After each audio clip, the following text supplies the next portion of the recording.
Hi guys, welcome to Cricket with Venkatesh. So RCB did a demolition job. పూర్తిగా ఢిల్లీ క్యాపిటల్స్ని తుడిచిపెట్టేసింది.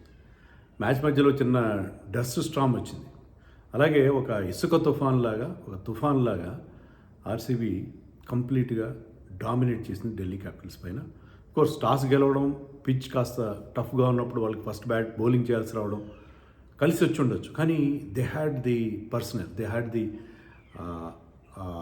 ఎమినేషన్, ఆ kind of bowling ఉంది వాళ్ళ దగ్గర. ఇద్దరు seasoned campaigners, wonderful operators with the new ball.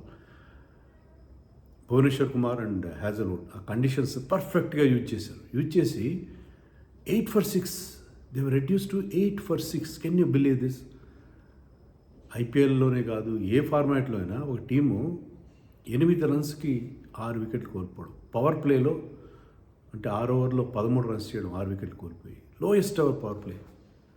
So this is అసలు మనం గిల్లి చూసుకునే పరిస్థితి. నిజమా నిజమా అన్నట్టుగా. నిజంగా ఆ కళ కూడా మంచి కళ కాదు, పీడ కళ. అలాంటి సిచ్యుయేషన్ ఎంత చేస్తారు? ఆర్సీబీ లోయెస్ట్ స్కోర్ ఉంది, 46 49 ఆర్సీబీదే ఐపీఎల్లో లోయెస్ట్ స్కోర్. అది డేంజర్లో పడినట్టుగా అనిపించింది. Luckily they manage to get 75, which is not at all enough. 6.5 over సరిపోయినాయి ఆ స్కోర్ని ఓవర్టేక్ చేయడానికి ఆర్సీబీకి. సో టోటల్ డెమాలిషన్ జాబ్ ఇది. అది ఎన్నిటి వాళ్ళు ఆడుతున్న తీరు, the kind of game that they are playing. అంటే కేవలం బ్యాటింగ్లోనే వాళ్ళకి ఆ బలం లేదు, బ్యాటింగ్లోనే పవర్ ప్యాక్ బ్యాటింగ్లోనే ఒకటే కాదు వాళ్ళ స్ట్రెంత్. బౌలింగ్ కూడా అంత బాగుంది. ముఖ్యంగా వాళ్ళిద్దరికి కనుక అనుకూలమైన కండిషన్స్ ఇస్తే ఎలా రెచ్చిపోతారనేది ప్రూవ్ చేశారు. Hazlewood got 4 wickets, Bhuvi got 3 wickets. మిగతా బౌలర్స్ కూడా వాళ్ళ regular bowlers Rasikh Salam, Krunal and Suyash కూడా మంచి బౌలింగ్ చేసి వాళ్ళు కూడా తలొక వికెట్ తీశారు. టోటల్గా చాలా చాలా ఇంప్రెసివ్ పర్ఫార్మెన్స్. వాళ్ళు నెట్ రన్ రేట్ కూడా ఆల్మోస్ట్ 2కి చేరుకుంది. పాయింట్స్ టేబుల్లో జస్ట్ 1 పాయింట్ దిగువన పంజాబ్ కింగ్స్ తర్వాత సెకండ్ ప్లేస్లో ఉన్నారు. But they are very impressive once again. So మనం మొన్న శనివారం రోజు చాలా హై స్కోరింగ్ చూసాం, ఆదివారం రోజు 2 మ్యాచ్లు మీడియం స్కోరింగ్ చూసాం. కానీ ఇప్పుడు మరీ 75 బిలో 100 స్కోర్స్ వచ్చాయి గతంలో. కానీ 8 for 6 ఏంటి? 8 for 6, అందులో కేఎల్ రాహుల్ లాంటి ప్లేయర్స్ ఉన్న టీం. సో 3 మార్పులు చేశారు ఢిల్లీ క్యాపిటల్స్ వాళ్ళు. 2 ఫారిన్ ఫాస్ట్ బౌలర్స్ని తీసుకొచ్చారు, నిశంకాన్ని పక్కన పెట్టారు, జేమిసన్ అండ్ దుష్మంత్ చమీరా. అలాగే కొత్త కుర్రాడు, అతని పేరు కూడా పర్గల్ అనుకుంటా, అతన్ని తీసుకొచ్చారు, ఓపెనింగ్ చేయించారు. కానీ ఒక swinging yorker, beautifully bowled swinging yorker, no answer. కొత్త కుర్రాడు ఫస్ట్ మ్యాచ్ ఆడుతున్నాడు. సెకండ్ బాల్ అలాంటి బాల్ వేసి అన్నప్రాసన్నాడు ఒక అన్నట్టుగా. అతను ఈ was bowled, neck and crop, middle stump was out of the ground. పాపం అతని డెబ్యూ చాలా ఈవెంట్ఫుల్గా ముగిసిపోయింది. అండ్ కేఎల్ రాహుల్కి ఒక షార్ట్ బాల్తో సర్ప్రైజ్ చేశాడు. మ్యాచ్ తర్వాత కూడా హ్యాజల్వుడ్ చెప్పింది ఏంటంటే, initially there is some dampness in the pitch, ball move అవుతుంది, షార్ట్ ఆఫ్ లెంత్ నుంచి కూడా సడన్గా టేక్ ఆఫ్ అవుతుంది. అలాగే అది సడన్గా సర్ప్రైజ్ చేసింది. KL Rahul went for a pull shot, proper connect చేయలేదు. కీపర్ చాలా హై క్యాచ్, కానీ కీపర్ చక్కగా దితేష్ శర్మ అది పట్టుకున్నాడు. సమీర్ రజ్జు వచ్చాడు, away going delivery, outside the off stump డెలివరీని without moving his feet away from his body ఆడే ప్రయత్నంలో ఒకటి.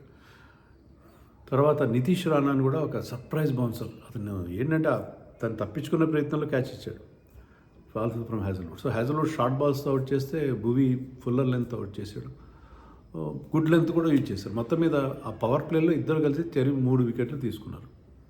6 ఓవర్లో 13 for 6. భువీ ఫిగర్స్ అయితే 3 overs 5 runs, 3 wickets, dream figures. తర్వాత ఇంకొక ఓవర్ ఇచ్చి ఉండాల్సింది వాళ్ళిద్దరికి, స్టబ్స్ వెళ్ళిపోయాడు. ఎవరు అక్కడ నిలబడే పరిస్థితి లేదు. ఇంకొక ఓవర్ ఇచ్చుంటే అలా ఉండేదేమో. కానీ తర్వాత ఈ 6 వికెట్లు పడిన తర్వాత ఒక 35 runs partnership between Abhishek Parel ఒరిజినల్గా లేడు, అతన్ని ఇంపాక్ట్ సబ్గా తీసుకొచ్చారు. మామూలుగా అయితే ఆకిబ్ నవీన్ ఎవరిని తెచ్చుకున్నారు, extra bowler. So Abhishek Parel తీసుకొచ్చారు. తర్వాత డేవిడ్ మిల్లర్, ఇద్దరు కలిసి 35 runs యాడ్ చేశారు. ఇద్దరు కొంచెం పాజిటివ్గా ఆడే ప్రయత్నం చేశారు, బౌండరీలు కొట్టారు. రసిక్ సలాం బౌలింగ్లో, రమేష్ అప్పటి బౌలింగ్లో. కానీ అది ఎక్కువసేపు నిలబడలేదు. మిల్లర్ గాట్అవుట్. మిల్లర్ కూడా పెద్ద షాట్ ఆడే ప్రయత్నం, మిల్లర్ కూడా క్యాచ్ ఇచ్చి అవుట్ అయిపోయాడు. అలాగే తర్వాత ఎవరు కూడా కుల్దీప్ కానీ పొరల్లో ఒకడవరకు చివరి దాకా కొంత పోరాడాడు. అతన్ని ఎప్పటి నుంచి మొదటి నుంచి పెట్టాల్సిన టీంలో ఎందుకనో అతనికి అవకాశం ఇవ్వలేదు. ఢిల్లీ క్యాపిటల్స్ మొత్తం మీద అతను తీసుకొస్తే మిగతా వాళ్ళందరికంటే చాలా బెటర్ అనిపించాడు. స్కోర్ కొంత ఎక్స్పెక్టబిలిటీ అతను తీసుకొచ్చాడు. కైల్ జెమిసన్ కూడా వచ్చాడు. అతను కూడా కెన్ ఆల్సో బ్యాట్. అతను కూడా ఒక 13-14 రన్స్ చేశాడు. సో మొత్తం మీద 75 దాకా లాక్కెళ్ళారు. Hazlewood came back and clean bowled Porel the beautiful delivery.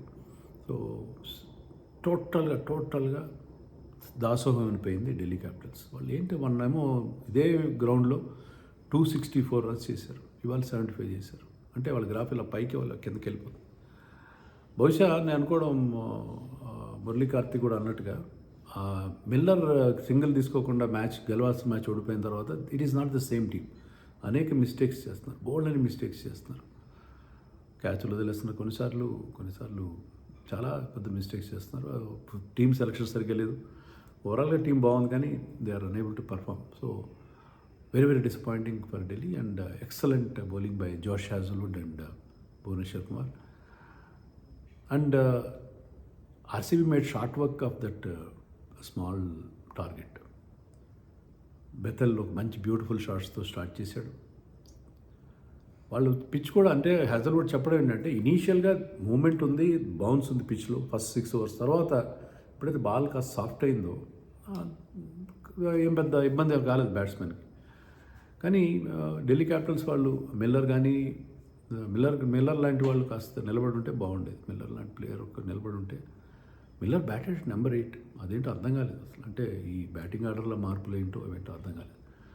So anyway ఆ 75ని చాలా సింపుల్గా 6.5 ఓవర్లో కంప్లీట్ చేస్తారు. బెథెల్ అవుట్ అయ్యాడు. వీళ్ళు కూడా అగ్రెసివ్ అంటే అతనికి ఆ రోల్ ఇచ్చారు, నువ్వు అగ్రెసివ్గా ఆడు, పాజిటివ్గా ఆడు. విరాట్ కోహ్లీ ఎప్పటిలాగే అతను చివరిదాకా ఉండే ప్రయత్నం చేశాడు.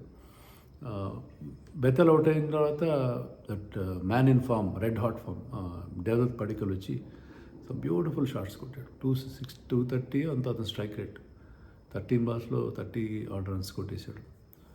విరాట్ కోహ్లీ చివరిలో హీ గివెన్ దట్ లగ్జరీ. ఎందుకంటే ఇంకా టార్గెట్ దగ్గరికి వచ్చినప్పుడు 2 6లు కొట్టి టార్గెట్ కంప్లీట్. అంతవరకు he was playing that percentage cricket. So అతను risk Virat Kohli he always plays the situation తగినట్టుగా ఆడతాడు. సో ఇద్దరు కలిసి ముగ్గురు కూడా 20 దాటారు. సో 1 wicket నష్టానికి ఇంకా బోల్డ్ అనే ఓవర్లు 6.5 ఓవర్లు అంటే ఇంకెన్ని ఓవర్లు మిగిలినట్టు 13.5 ఓవర్లు 13.5 ఓవర్లు మిగిలి ఉండగా అంటే నెట్ రన్ రేట్లో చాలా హెల్ప్ చేస్తుంది. సో చాలా చిత్తుగా వాళ్ళు ఢిల్లీ క్యాపిటల్స్ని ఓడించారు. అంటే ఇది పిచ్ తప్పు కాదు, combination of factors. Beautiful bowling and some ordinary batting by Delhi Capitals batters. Rahul కూడా అతను ఇనీషియల్గా అంత అగ్రెసివ్గా వెళ్ళాల్సిన అవసరం నాకు కనబడలేదు. అతను తనదైన స్టైల్ ఆడితే బాగుంటుంది. ఓవర్ అగ్రెసివ్గా వెళ్తున్నాడేమో అనిపిస్తుంది. లాస్ట్ మ్యాచ్లో అంత మంచి ఇన్నింగ్స్ ఆడిన తర్వాత డక్అవుట్ అవ్వడం, తర్వాత వాళ్ళ బ్యాటింగ్ ఆర్డర్లో రకరకాల మార్పులు ముందుకు వెనక్కి రావడం, టీంలో విపరీతమైన మార్పులు. వెరాజ్ ఆర్సీబీ విషయంలో ఎలాంటి లోటుపాట్లు కనబడలేదు. ఏమైనా ఉంటే వాళ్ళ వీక్లింగ్ బౌలింగ్ ఎవరంటే కొంచెం రొమారీ షెపర్డ్, అది మినహాయిస్తే ఇంకేమీ వీక్నెస్ వాళ్ళకి కనపడలేదు. 6th bowling ఒకటి కొంచెం వీక్గా కనిపిస్తుంది. They can try Bethell. If Bethell is playing they can try Bethell in place of Shepherd. అలాంటి మార్పులు, ఎందుకంటే Bethell also can give you left arm spin. So అది పరిస్థితి. It was a short and sweet match for RCB fans, not so sweet fire match for Delhi capital fans. But ఓవరాల్గా it was wonderful to watch. Bowlers dominate చేయడం, బ్యాటింగే కాదు bowling those beautiful deliveries and batsmen చేతులు ఎత్తేయడం కూడా ఒకసారి బాగుంటుంది.